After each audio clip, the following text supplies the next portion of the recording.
শান্তিনিকেতনে ঐতিহ্যবাহী বাড়ি ভেঙে ফেলা হলো। বোলপুর পৌরসভা নিষেধাজ্ঞা না মেনে আবারও শান্তিনিকেতনে ভেঙে ফেলা হয় প্রখ্যাত শিল্পী অবনীন্দ্রনাথ ঠাকুরের বাড়ি।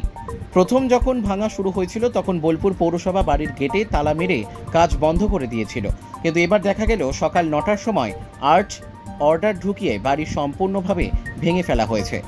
যদিও বাড়ির যে গেট, সেই গেটে এখনো পর্যন্ত পৌরসভার দেওয়া তালা লাগানো রয়েছে, কিন্তু কিভাবে পৌরসভার নিষেধাজ্ঞা উড়িয়ে এই বাড়ি আবারও ভাঙার কাজ শুরু হলো তা নিয়ে প্রশ্ন উঠতে শুরু করেছে। যদিও বোলপুর পৌরসভার চেয়ারম্যান পর্ণা ঘোষের সঙ্গে ফোনে যোগাযোগ করা হলে তিনি কোনো সদ উত্তর দিতে পারেননি। শান্তিনিকেতনে ভেঙে ফেলা হচ্ছে প্রখ্যাত শিল্পী অবনীন্দ্রনাথ ঠাকুরের বাড়ি, যা নিয়ে ক্ষোভ আক্ষেপ সকলের। কবিগুরু রবীন্দ্রনাথ ঠাকুরের ভাইপো অবনীন্দ্রনাথ বিশ্বভারতীর দ্বিতীয় আচার্য ছিলেন। তার ছেলে অলোকেন্দ্রনাথ ঠাকুর শান্তিনিকেতনে একটি বাড়ি করেছিলেন। সেই বাড়িতে বেশ কিছুদিন ছিলেন অবনীন্দ্রনাথ ঠাকুর। তার নামানুসারেই শান্তিনিকেতনের এই জায়গায় নাম হয় অবনপল্লী। সেই ঐতিহ্যবাহী স্মৃতি বিজড়িত আবাস নামক বাড়িটি ভেঙে ফেলা হচ্ছে। জানা গিয়েছে সেখানে নাকি বহুতল নির্মাণ হবে। প্রশ্ন উঠেছে, এভাবেই কি কবির স্বাধীন শান্তিনিকেতন ঠিকাদার জমি মাফিয়াদের হাতে চলে যাবে? কাজী আমিরুল ইসলামের রিপোর্ট, এস নিউজ বাংলা। এখানে কারা কাজ করার নির্দেশ দিল আপনাদেরকে? ঘর মালিক। কখন থেকে কাজ করছেন আপনারা? ওটা 9টা। 9টা থেকে। এই বাড়িটা তো পৌরসভা ভাঙতে নির্দেশ বারণ করেছিল।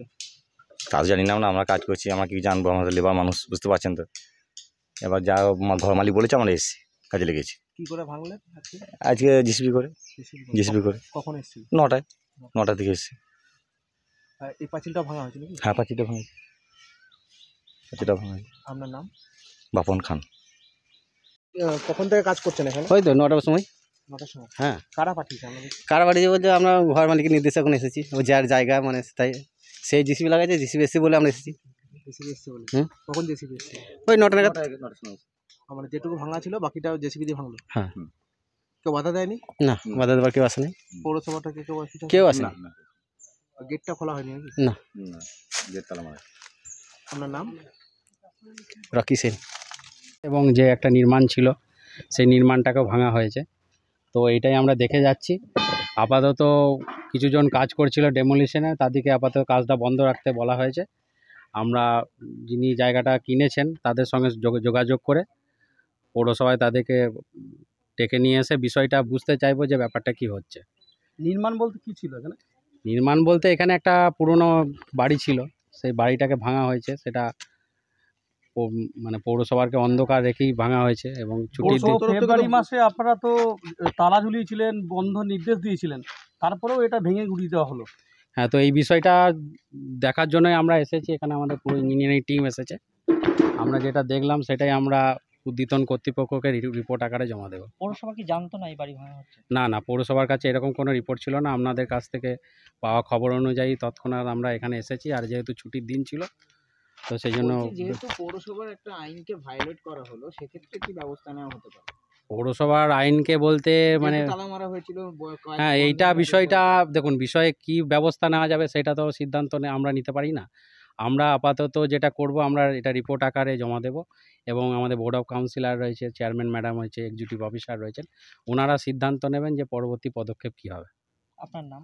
আমার নাম হচ্ছে বাপি বীরবংশী, আমি অ্যাসিস্ট্যান্ট ইঞ্জিনিয়ার, বোলপুর মিউনিসিপ্যালিটি। ঠিক এসেছিলেন আজকে আপনি? আমাদের এখানে আমি এসেছিলাম, আমাদের সাব অ্যাসিস্ট্যান্ট ইঞ্জিনিয়ার চিন্ময় বাবু রয়েছেন এবং আমাদের প্ল্যান সেকশনের ডিলিং অ্যাসিস্ট্যান্ট এবং সাইট ইন্সপেক্টর দুজনাই এসেছে। আসলে বাড়িটা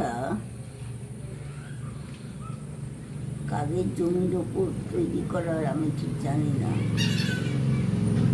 বিশ্বভারতীর বাইরে যদি হয় তাহলে সেটা তো পুরো বিভাগের মধ্যে পড়ে। আর ওই বাড়িটার এখন যারা মালিক, অবন ঠাকুরের স্মৃতি বিজড়িত, এই জন্যই বলা হচ্ছে অবন ঠাকুর ওই বাড়িতে 2-4 বার এসেছেন। কাজেই আমাদের একটু যদি সংরক্ষণের ব্যাপার থাকতো ভালো হতো। সেটাও তো একটা আমাদের শান্তিনিকেতনের, যেমন এটা এই দেখার বিষয় মন্দির বা দেবেন ঠাকুরের জিনিস, এসব যেমন জিনিস দেখার বিষয়, ওটাও অবন ঠাকুরের বাড়িটা রক্ষা করা হলে একটু রক্ষণাবেক্ষণ যদি করতো তাহলে সেই স্মৃতি রক্ষা করা হতো, এটা দিকে ভালো হতো। না, দেখা গেছে যে লোকাল কাউন্সিলর আছে এবং পৌরসভা আছে, কোনো উদ্যোগ নেই, এই বিষয়ে কি বলবেন? সম্ভবত এটা যে মালিকের কাছে বিক্রি করে দেওয়া হয়েছে তার প্রভাব আছে এদের ওপর, কাজেই তিনি এটা ভেঙে ফেলেছেন, সম্ভবত তাই। Thank you. একটা কথা ঠিক, আজকাল আস্তে আস্তে শান্তিনিকেতনের যে ঠিক কোর এলাকা বলে যেটুকু আছে সেটার বাইরে যা জিনিস আছে সেগুলোকে আর কোনো রকম রক্ষণাবেক্ষণের মধ্যে ধরাই হচ্ছে না, এটাও একটা দুঃখের বিষয়। শান্তিনিকেতন বললেই শুধু ওই আশ্রম এলাকাটুকুই বোঝায় না, তার পারিপার্শ্বিক সব জিনিসকে নিয়েই বোঝায়, সেটা একটু রাখলে ভালো হতো, এইটুকু বলবো।